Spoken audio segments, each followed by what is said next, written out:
Welcome to the Zero Blitz. I'm Jerry Martinez. With me is Walter Stringer, Senior Draft Analyst for the East West Football Network.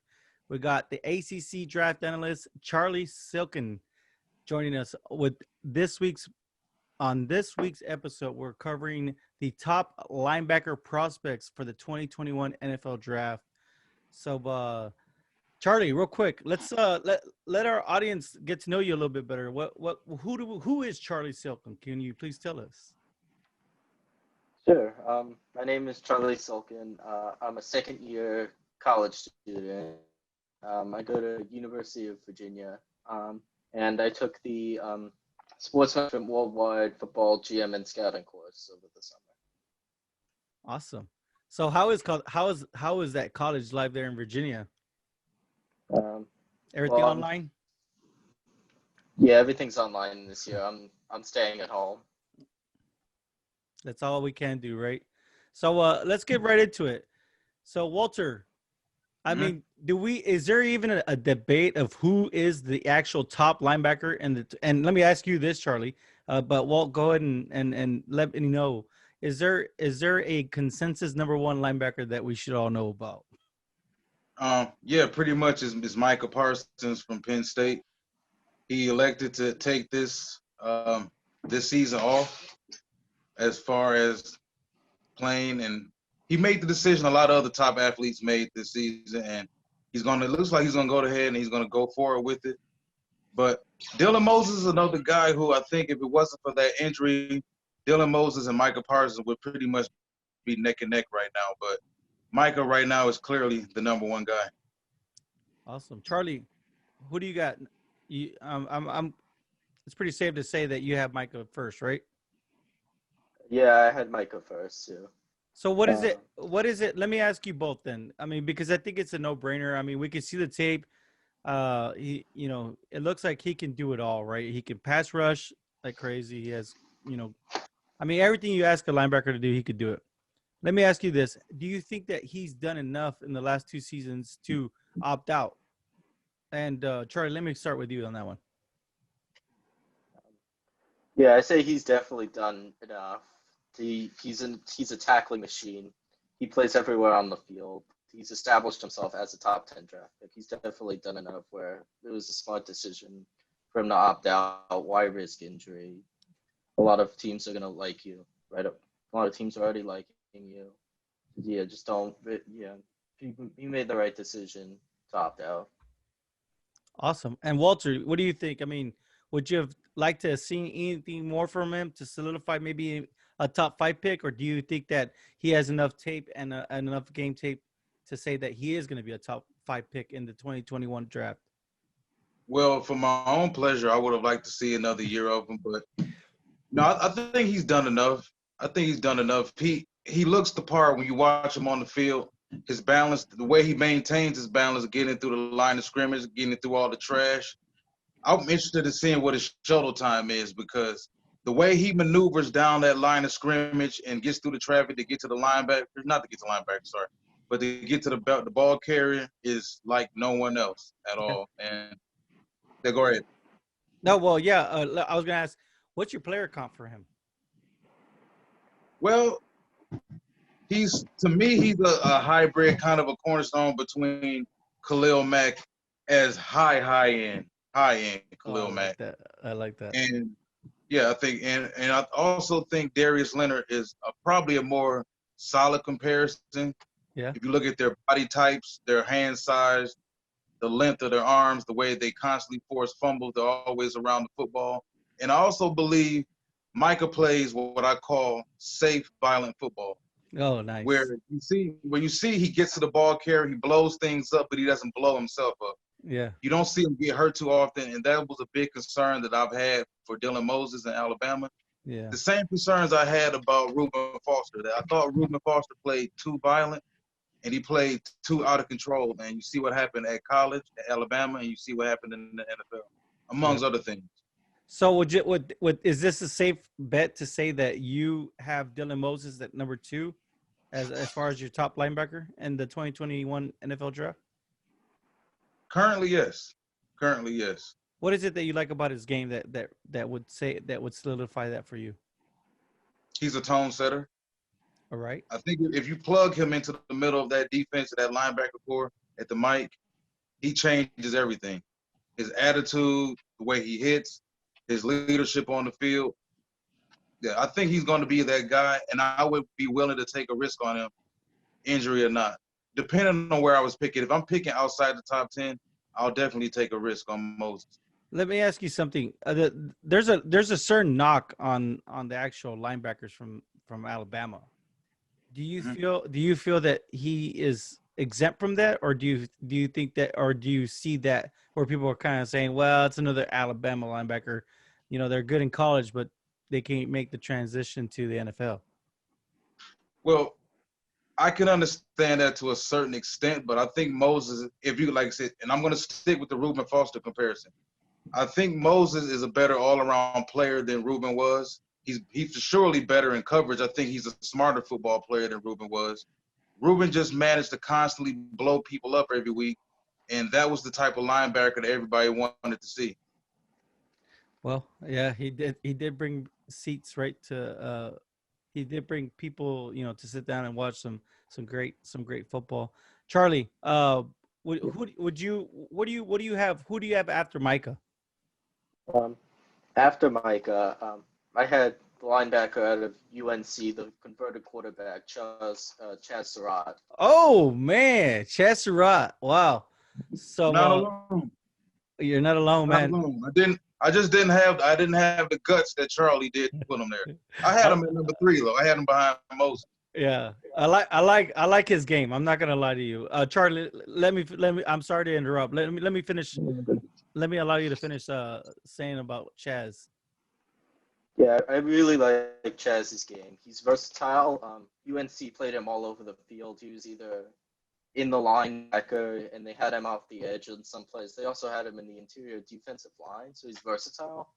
I think because linebacker's biggest job is to watch the quarterback, and being a former quarterback that converted to linebacker, that's going to play really well. He has a high football IQ, and when I was watching him, he showed that he has the ability to shed blockers. So he's great, and he made a lot of tackles too. Yeah, I think that's one thing that I think that we've all talked about, right? Is that he was actually a quarterback, right? And to see him have that kind of success. Real quick, Walt, do you want to add to that? You said he was number 3 on yours, right? Yeah, I had him 3rd behind Moses. Now let me ask you this about CHAZ. Do you have a player comp maybe that would help out, our audience a little bit to kind of get a better feel of what it is that you see in his game that we can kind of remind ourselves of? Currently, I don't have a comp for CHAZ right off the top because we've only seen 1 year from him. Yeah, that's that's a big concern. Is as high as we are on CHAZ, the NFL is too. So that's saying a lot. So there's something that we all saw from CHAZ last year. For me, it was mainly CHAZ was see football, get football. Oh, I love that. And he was elite against the run last year.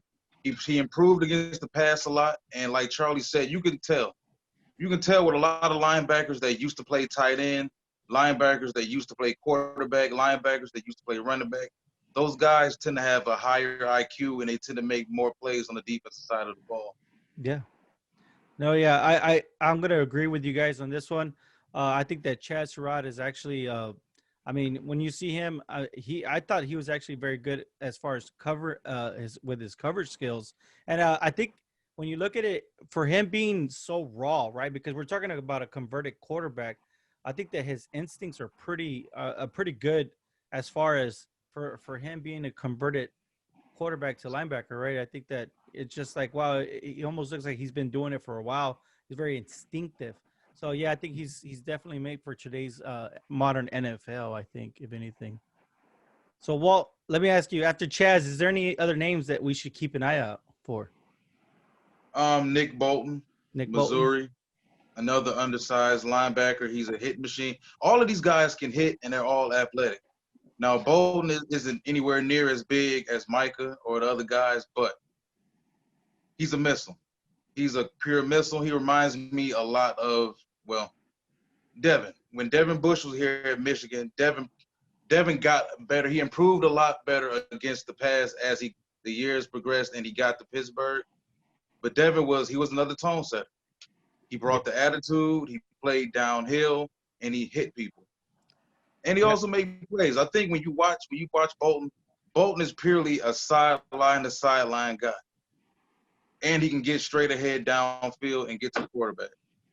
Yeah, I like him. I think when I saw his tape, he did everything. I mean, he could rush. You know, he was good in coverage. But like you said, I think he's like 6 foot, like a 6 foot or so, a bit undersized. But like you, I think in one of our meetings we talked. You said you mentioned like Devin Bush. I think Devin Bush is like what 5'11". So Yeah, uh, 5'10" and a half, yeah, 5'11". 5'10" and a half. So I mean, in today's game, if you can see and you can react, I think that you're gonna have success, especially in the NFL. Who do you have after CHAZ, Charlie? Um, After CHAZ, I had, speaking of Michigan and Devin Bush and Michigan, I had Cameron McGrone out of Michigan Oh man, after CHAZ Surratt. I think you kind of I think Walter would like to talk about him, but let's hear what do you like about his game real quick, Charlie? A couple things strike out at me about McGrone. First thing is his speed, his in-game speed. He's really quick. I mean, Okay.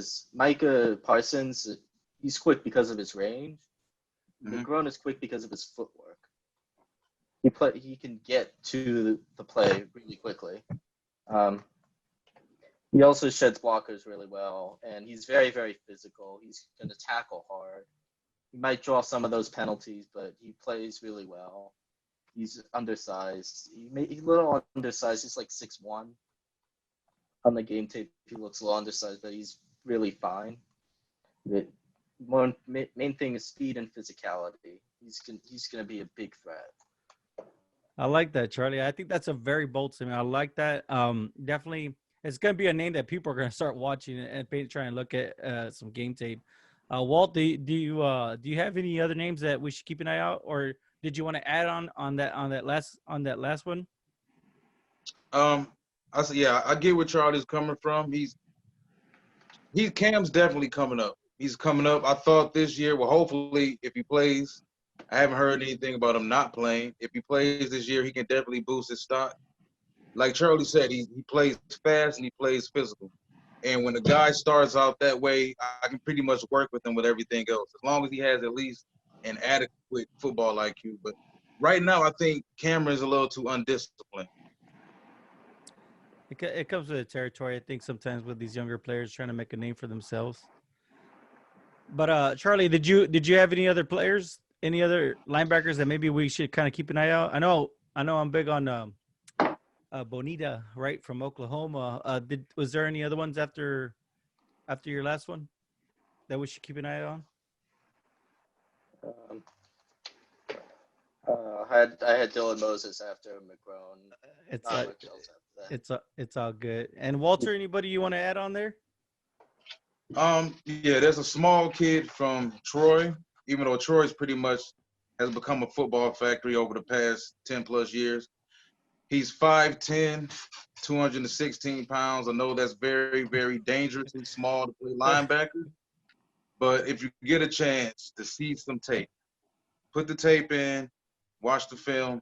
This kid is all over the football field. He's always around the football. He tackles everything. He wraps up. He's a football player. Now, do I think he's going to play linebacker at the next level? Depending on what position you put him in. He for sure won't be in a 4-3, but if you decide to put him in the 3-4, that's if you decide to keep him at linebacker because his coverage skills are so excellent. I could see someone perhaps moving him to free safety. So he's a guy that I think everybody should keep an eye on and keep their ears open for. Carlton Marshall of Troy. Carlton Marshall. Sounds good. Well, thank you so much, everybody, for joining us here on the Zero Blitz draft coverage. Stay tuned. We're gonna continue doing these positional breakdowns and introducing you to more of the actual draft team. So, thank you all for tuning in.